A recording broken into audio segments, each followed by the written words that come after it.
Parliament एक triangular की तरह दिख रहा है। ट्रायंगुलर दैट मींस कि ये दो हाउसेस के साथ एक हेड है। इसमें पार्लियामेंट तीन चीजों से मिलकर बना है, राज्यसभा, लोकसभा एंड प्रेसिडेंट।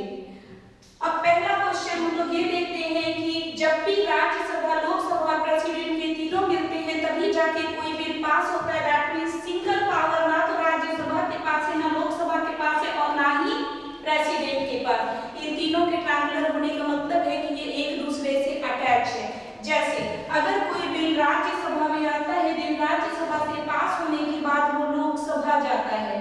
लोकसभा भी अगर उस बिल को पास करती है, देन लोकसभा उसे प्रेसिडेंट के पास भेजती है और प्रेसिडेंट के फाइनली साइन करते ही वो कानून बन जाता है। इसी तरीके से जब भी कोई बिल लोकसभा में आएगी, लोकसभा उसे राज्यसभा में भेजेगी और राज्यसभा उसे फाइनली प्रेसिडेंट के पास भेजते हैं, तब जाके कोई कानून तैयार होता है।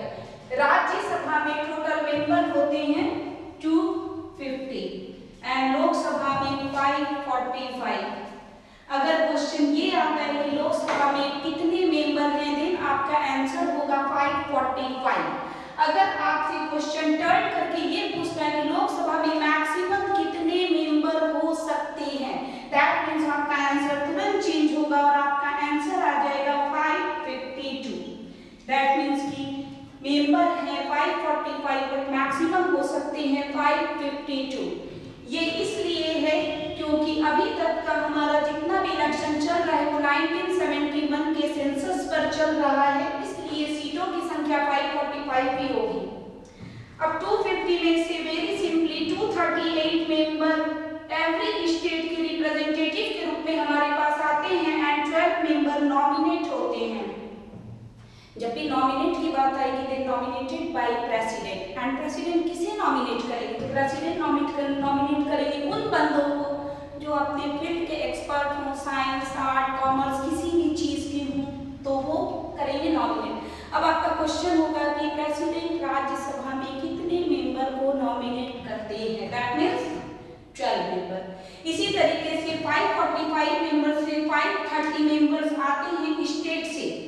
स्टेट से दैट मींस कि हम लोग जिन्हें इलेक्ट करके भेजते हैं 2 मेंबर होते हैं एंग्लो इंडियंस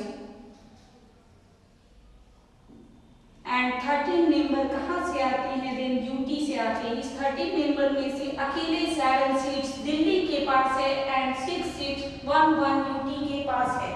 इस तरीके से हमारा ये स्ट्रक्चर तैयार होता है।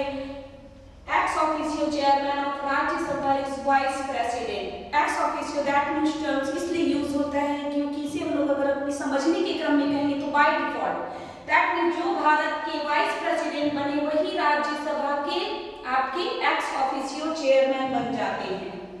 लोकसभा के हेड होते हैं जनरली पीएम, जो यहाँ पर रिस्पॉन्सिबल होते हैं, बट किसी भी क्लास को चलाने के लिए जिस तरीके से हम लोगों को एक मॉनिटर की जरूरत होती है, उसी तरीके से लोकसभा के कार्य को चलाने के लिए एक स्पीकर की जरूरत होती है।